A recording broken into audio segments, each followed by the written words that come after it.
Question is, from a point on the ground, the angles of elevation of the bottom and the top of a transmission tower fixed at the top of a 20-meter high building are 45 degree and 60 degrees respectively.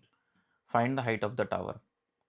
तो next situation दे रखी है, इसमें कहा गया है कि एक particular transmission tower है जो कि एक 20 मीटर हाई बिल्डिंग के ऊपर फिक्स किया गया है, इंस्टॉल किया गया है। तो यहाँ बी सी जो आप ये लेंथ देख रहे हैं, दिस इज़ द बिल्डिंग। ये एक 20 मीटर हाई बिल्डिंग है, इसके ऊपर एक ट्रांसमिशन टावर को जो है इंस्टॉल किया गया है। तो ये सिचुएशन यहाँ पे दे रखी है। यहाँ पे बताया गया है कि एक पर्टिकुलर पॉइंट, ग्राउंड पे किसी एक पॉइंट को लिया गया है, वहाँ से इस टावर का बेस यानी बी पॉइंट और साथ के साथ जो पॉइंट ए है उसका जो एंगल ऑफ एलिवेशन दे रखा है, पहले बी पॉइंट यानी इसके बेस का एंगल ऑफ एलिवेशन दे रखा है यहाँ पे 45 डिग्रीज, और इसके जो टॉप पॉइंट है उसका एंगल ऑफ एलिवेशन दे रखा है 60 डिग्रीज। और पूछा गया है यहाँ पे ट्रांसमिशन टावर की हाइट क्या है। तो हमने ट्रांसमिशन टावर जो कि ए बी से शो किया है यहाँ, उसकी हाइट को हमने यहाँ पे वाई शो किया है, हमने उसको वाई मान के हम यहाँ पे चले हैं। अब यहाँ पे दो ट्राइंगल फॉर्म हो रहे हैं मेनली। राइट एंगल ट्राइंगल अगर हम बात करें, there are two right angle triangles. तो पहला राइट एंगल ट्राइंगल है यहाँ पे बी सी डी। तो B C D right angle triangle में हम यहाँ पे देख सकते हैं साफ साफ, अगर हम डी सी लेंथ को एक्स मान लेते हैं तो हम कह सकते हैं कि that tan of 45 degrees is equal to 20 upon x.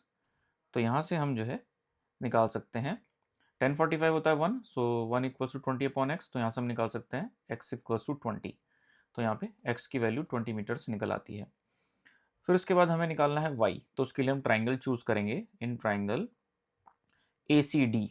In triangle A C D हम कह सकते हैं tan of 60 degrees, tan of 60 degrees is equal to perpendicular. Perpendicular यहाँ पे हो जाएगा y प्लस 20, क्योंकि परपेंडिकुलर है ए सी लेंथ। ए सी बराबर है y plus 20 upon the base. Base है यहाँ डी सी, जिसकी वैल्यू हम निकाल ही चुके हैं 20। तो यहाँ पे हम 1060 की वैल्यू पुट कर देंगे √3। This is equal to y plus 20 upon 20। Further solve करेंगे इसको हम, यहाँ पे इस 20 को हम क्रॉस मल्टीप्लाई करेंगे विद दिस √3। तो ये बन जाएगा 20√3 is equal to y plus 20। This is equal to y plus 20। अब यहाँ से y की वैल्यू हम निकाल लेंगे। y की वैल्यू हमारी आ जाएगी 20√3 माइनस 20। इसमें 20 कॉमन आ जाएगा तो बचेगा √3 माइनस 1। तो इसमें हमारा आंसर हो जाएगा 20 ब्रैकेट के अंदर √3 माइनस 1 मीटर्स। हम यहाँ चाहें तो इसमें √3 की वैल्यू पुट कर सकते हैं 1.732, उससे भी हम फाइनल आंसर निकाल सकते हैं। लेकिन इस स्टेप पे भी आंसर को हम जो है लिख सकते हैं। So this is the answer. Next question देखते हैं। नेक्स्ट क्वेश्चन में कहा गया है, a statue 1.6 metre tall stands on the top of a pedestal. एक पेडेस्टल है, बीसी हमने यहाँ पे शो किया है, इसके ऊपर एक स्टैच्यू प्लेस किया गया है। इस स्टैच्यू की हाइट दे रखी है यहाँ पे 1.6 मीटर्स हाइट दे रखी है इसकी। From a point on the ground, ground पे एक पॉइंट से angle of elevation of the top of the statue, statue के टॉप जो पॉइंट है उसका जो एंगल ऑफ एलिवेशन है वो 60 डिग्रीज है।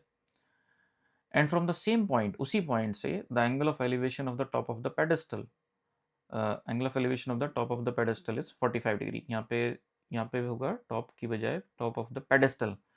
Top of the pedestal, pedestal का टॉप है पॉइंट बी। तो पेडेस्टल का टॉप है पॉइंट बी।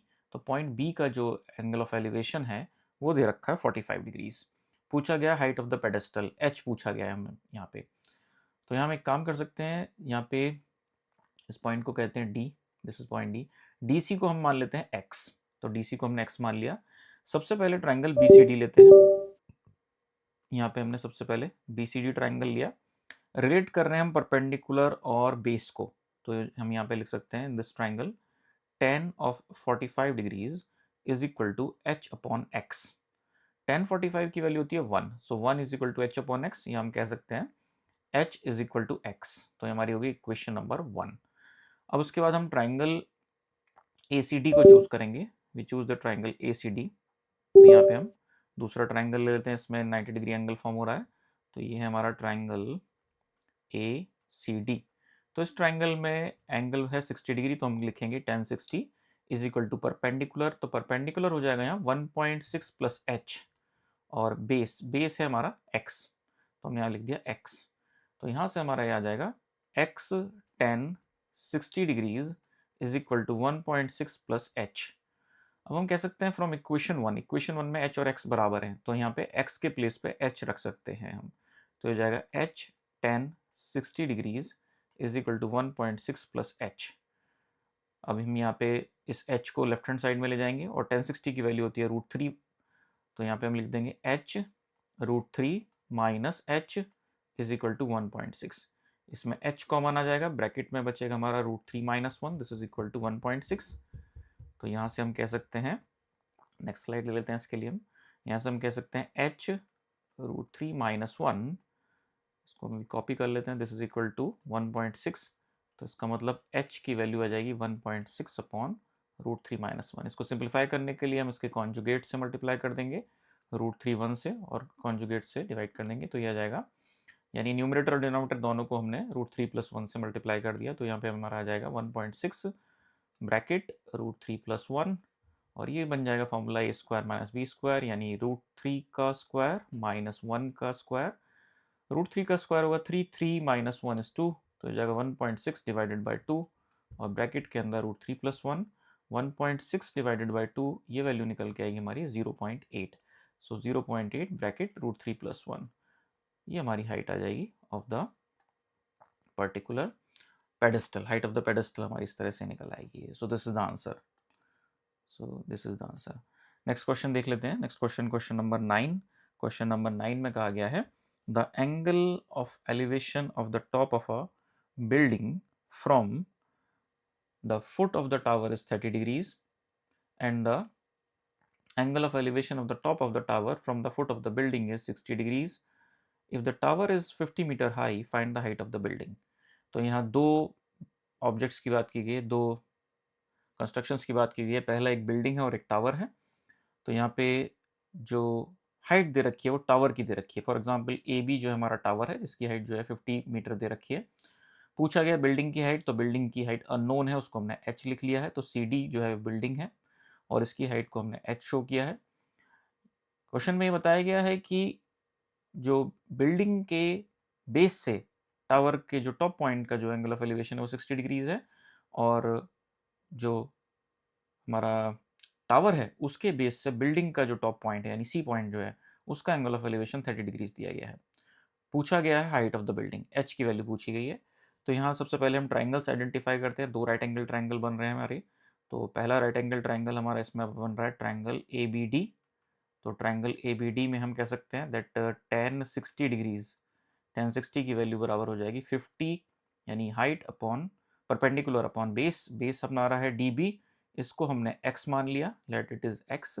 सो ये हमारा हो जाएगा 50 अपॉन x। तो यहाँ से हम लिख सकते हैं x is equal to 50 upon tan 60। tan 60 की वैल्यू होती है √3, तो ये बन जाएगा 50 upon √3। This is the value of x। अब हम लेंगे triangle B C D. In triangle B C D, तो ट्राइंगल बी सी डी में हम कह सकते हैं that tan 30 degrees is equal to 30 degree की वैल्यू बराबर होगी the perpendicular which is h, जो हमने एज्यूम किया है, और अपॉन द बेस, बेस है हमारा x।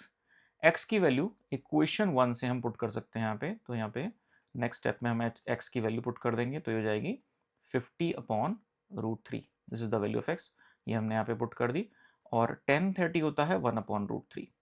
अब हम 50 अपॉन √3 को क्रॉस मल्टीप्लाई कर देंगे यहाँ पे, तो हो जाएगा h is equal to 1 upon √3 multiplied by 50 upon √3। √3 और √3 को आपस में मल्टीप्लाई करेंगे तो हमें यहाँ पे मिलेगा 3। तो हम कहेंगे कि जो इस बिल्डिंग की हाइट निकल के आई वो निकल के आई 50 अपॉन 3 मीटर्स। 50 अपॉन 3 मीटर्स, इसको हम इस तरह से भी लिख सकते हैं 16 whole 2 by 3 metres. So this is the answer, ये हमारा इसका आंसर हो जाएगा। चलिए नेक्स्ट क्वेश्चन देखते हैं हम। Question number 10। तो क्वेश्चन नंबर 10 में दिया गया है two poles of equal height. दो पोल हैं जिनकी हाइट जो है बराबर दी गई है और are standing opposite to each other, एक दूसरे के अपोजिट जो है वो प्लेस वो हैं on either side of the road, road के दोनों तरफ हैं वो, विच इज़ 80 मीटर वाइड। इस रोड की विड्थ दे रखी है 80 metres. From a point between them, इन दोनों के बीच में एक पॉइंट जो कि रोड पे है on the road, the angle of elevation of the top of the poles, इन पोल्स का जो टॉप का जो एंगल ऑफ एलिवेशन फॉर्म हो रहा है दोनों का अलग अलग, वो 60 डिग्री और 30 डिग्री रेस्पेक्टिवली फॉर्म हो रहा है। Find the height of the poles, poles की हाइट बतानी है साथ के साथ, and the distance of the point from the poles, उस पर्टिकुलर पॉइंट सी जैसे हमने शो किया डायग्राम में, उसकी लोकेशन बतानी है फ्रॉम द पोल्स, पोल से उसकी डिस्टेंस जो है हमें बतानी है। तो ये हमारी प्रॉब्लम है। तो इसमें सबसे पहले हम देख रहे हैं कि टोटल विड्थ दे रखी है यहाँ पे हमारी रोड की 80 मीटर्स। तो अगर हमने सी डी को मान लिया x, तो हम कहेंगे जो बाकी बची हुई लेंथ होगी सी बी वो होगी 80 माइनस एक्स। तो इस तरह से हमारा जो बाकी बची हुई लेंथ हमने लिख ली 80 माइनस एक्स। अब हमें यहाँ पे कैलकुलेट करना हाइट ऑफ द टावर, पहली चीज़ इन दोनों टावर्स की हाइट बतानी है। साथ के साथ हमें ये बताना है कि वो पॉइंट जिसकी बात चल रही है यहाँ पे, वो पॉइंट इन पोल से कितनी दूरी पर है। तो यहाँ पे हम देखते हैं दो ट्रायंगल फॉर्म हो रहे हैं। सबसे पहला जो ट्रायंगल फॉर्म हो रहा है वो हो रहा है ईडीसी। ईडीसी ट्रायंगल में अगर हम बात करें तो यहाँ पे हमारा परपेंडिकुलर और बेस रिलेट हो रहे हैं आपस में। तो हम कह सकते हैं tan 30 degrees is equal to perpendicular जो कि है एच अपॉन बेस, जो कि हमने एक्स अज्यूम किया है। टेन 30 की वैल्यू होती है 1/√3, so 1/√3 is equal to H upon X. ये हमारी हुई इक्वेशन नंबर 1, इसको हमने इक्वेशन नंबर 1 कह दिया। इसी तरह से दूसरी इक्वेशन हम लिख सकते हैं from triangle A B C. तो ट्राइंगल ए बी सी की अगर बात की जाए तो ट्राइंगल ए बी सी में टेन 60 डिग्रीज बराबर हो जाएगा, टेन 60 डिग्रीज की वैल्यू हो जाएगी एच अपॉन 80 माइनस एक्स, ये वैल्यू आ जाएगी। टेन 60 होता है √3, तो हम कह सकते हैं √3 is equal to the value of √3 is equal to H upon 80 minus X. अब यहाँ पे हमें h की वैल्यू पहले फाइंड आउट करनी है, फिर x हमें फाइंड आउट करना है। तो हम किसी भी ऑर्डर में फाइंड आउट कर सकते हैं। वैसे तो हम यहाँ पे सबसे पहले सपोज h की वैल्यू पुट कर देते हैं फ्रॉम इक्वेशन 1।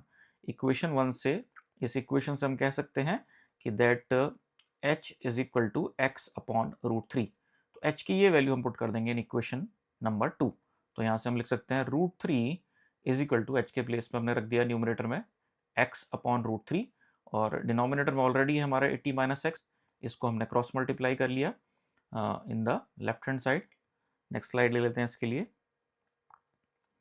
तो पहले कॉपी कर लेते हैं, this is √3, this is multiplied by 80 minus x cross multiplication के बाद, और ये बराबर है x अपॉन √3 के, this is equal to x upon √3। इस √3 को भी हम क्रॉस मल्टीप्लाई कर सकते हैं। तो यहाँ पे हमारा हो जाएगा √3 इंटू √3 यानी कि 3, और ब्रैकेट के अंदर आ जाएगा 80 minus X, and this is equal to X upon, this X upon 1 कह सकते हैं इसको हम। 3 को हमने यहाँ मल्टीप्लाई कर दिया तो ये हमारा हो जाएगा 240 minus 3x is equal to X, minus 3x को भी हम राइट हैंड साइड में ले गए तो ये हो जाएगा 240 इज इक्वल टू 4x। दोनों तरफ 4 से डिवाइड कर दिया हमने, तो यहाँ से x की वैल्यू आ गई 60 metres. So x comes out to be 60 metres, this distance is 60 metres x। यानी कि हमें वो पॉइंट की लोकेशन पता लग गई जो पर्टिकुलर एक टावर से 60 मीटर। तो अगर एक से 60 है तो दूसरे से 20 होगा। तो हम यहाँ लिख सकते हैं कि that the point is located at a distance of 60 meter from one tower or a building, and 20 meters from another tower from another tower। तो इस तरह से हमारा आंसर आ गया। पहले फर्स्ट पार्ट का आंसर आ जाता है इसका। दूसरे पार्ट में हमें निकालना है हाइट ऑफ द टावर। तो हाइट ऑफ द टावर के लिए हम फर्स्ट जो हमारी इक्वेशन है उसको यूज कर सकते हैं। h की जो वैल्यू है, h बराबर है x अपॉन √3। तो हम इसे लिख सकते हैं 60 अपॉन √3। इसको फर्दर सिंप्लीफाई भी कर सकते हैं √3 से, न्यूमरेटर डिनोमिनेटर में मल्टीप्लाई करके। तो ये बन जाएगा 60 √3 अपॉन √3 इंटू √3 हमारा निकल के आएगा 3। 3 से हमने इसको कट किया तो आ जाएगा 20। तो ये वैल्यू निकल के आती है 20√3 metres. So this is the height of the tower. दोनों ही टावर्स की जो हाइट है वो होगी हमारा 20√3 metres. So this is the answer. चलिए नेक्स्ट क्वेश्चन देखते हैं। नेक्स्ट क्वेश्चन में कहा गया है a TV tower stands vertically on a bank of a canal. एक टीवी टावर है, एक कैनाल के बैंक पे, यानी एक साइड पे, एक सिरे पे है। ये टीवी टावर शो किया गया A B from a point on the other bank. Bank जो है कैनाल का जो बैंक है वो है सी बी लेंथ इसकी दे रखी है। जो हमने यहाँ पे डायग्राम में शो कर रखी है, उसके एक साइड में जो है वो है टावर, टीवी टावर है, और दूसरी साइड में कह रहा है कि from a point on the other side of the bank directly opposite to the tower, यानी सी पॉइंट की बात चल रही है यहाँ पे, the angle of elevation of the top of tower is 60 degree. इस टावर के टॉप का जो एंगल ऑफ एलिवेशन है, टॉप पॉइंट का एंगल ऑफ एलिवेशन है वो 60 डिग्रीज है। फिर कहता है from another point 20 metre away from this point, इस पॉइंट से 20 मीटर की दूरी पर, line joining this point from the foot of the tower, यानी फुट ऑफ द टावर से जो लाइन जॉइन कर रही है उसी को एक्सटेंड करते हुए अगर हम चलें तो 20 मीटर की दूरी पर एक पॉइंट है, वहां से भी हमने angle of elevation of the top of the tower is 30 degree, वहां से भी एंगल ऑफ एलिवेशन चेक किया जो कि निकल के आता है 30 degrees. Find the height of the tower, सबसे पहले जो हमें हाइट ऑफ द टावर यानी ए बी फाइंड आउट करना है, ये वैल्यू बतानी है। साथ के साथ विड्थ ऑफ द कनाल यानी बी सी लेंथ हमें जो है निकालनी है, ये भी वैल्यू हमें कैलकुलेट करनी है। तो ये दो वैल्यूज हमें यहाँ पे कैलकुलेट करनी है। सबसे पहले अगर बात की जाए कि ट्राइंगल्स कितने फॉर्म हो रहे हैं राइट एंगल ट्राइंगल, तो सबसे पहले ट्राइंगल की अगर हम बात करें, ए बी सी ट्राइंगल हमें साफ साफ दिखाई दे रहा है। तो ए बी सी ट्राइंगल में हम लिख सकते हैं tan of 60 degrees is equal to perpendicular upon base यानी h अपॉन एक्स, या हम कह सकते हैं इट इम्प्लाइज दैट tan 60 की वैल्यू होती है √3, so √3 is equal to h upon x, या हम कह सकते हैं h is equal to √3x। इसको हमने इक्वेशन नंबर 1 बोल दिया। फिर हम लेंगे triangle A B D, triangle A B D. तो ट्राइंगल ए बी डी की अगर बात की जाए तो यहाँ एंगल है 30 डिग्रीज, तो हम लिख सकते हैं tan 30 degrees is equal to h upon x plus 20। अगर हम बात करें टोटल लेंथ डी बी की तो वो बराबर होगी 20 प्लस एक्स, तो यहाँ पे वैल्यू निकल आई। और tan 30 की वैल्यू होती है 1 अपॉन √3, तो हम कह सकते हैं 1 upon √3 is equal to H upon x plus 20। ये हो गई हमारी इक्वेशन नंबर 2। इक्वेशन नंबर 1 से h की वैल्यू को हम सब्सटीट्यूट कर सकते हैं इक्वेशन 2 में, तो हम लिखेंगे from equation 1 and 2, from 1 and 2 हम यहाँ पे लिख सकते हैं 1 upon √3 is equal to H के प्लेस पे हमने रख दिया √3x अपॉन एक्स प्लस 20। अब x प्लस 20 को क्रॉस मल्टीप्लाई किया लेफ्ट हैंड साइड में, √3 को मल्टीप्लाई किया cross multiply right hand side में, तो ये हो जाएगा x plus 20 is equal to √3 into √3 is 3, so हो जाएगा 3x। अब x को भी हम जो है राइट हैंड साइड में ले गए, तो यहाँ से हो जाएगा 3x माइनस एक्स, एंड यहाँ पे हम लिख सकते हैं 3x minus x is equal to 20, this is equal to 20, या हम कह सकते हैं x इज इक्वल टू, या 2x इज इक्वल टू 20, या हम कह सकते हैं x is equal to 10 metres. तो इस तरह से हमें कैनाल की विड्थ पता लग गई। तो एक आंसर हो गया हमारा ये canal width, this is the canal width. So this is one of the answer, एक आंसर हो गया हमारा। दूसरा हमें निकालना हाइट ऑफ द टावर, तो हाइट ऑफ द टावर हम इक्वेशन 1 से निकाल सकते हैं। इक्वेशन 1 में हमने निकाल रखा है h is equal to √3x, तो यहाँ पे हम कह सकते हैं कि h की वैल्यू जाएगी 10 √3 metres. So this is the answer, this is the height of the tower. So हमारे एक पार्ट का आंसर इस तरह से निकल आता है। यहाँ पे √3 की वैल्यू हम पुट कर सकते हैं 1.732, तो हो जाएगा 10 इंटू 1.732 मीटर्स। तो इसको इस तरह से भी लिखा जा सकता है, this is approximately equal to 17.32 meters. So this is the answer. So hope you understand the explanation. Thank you.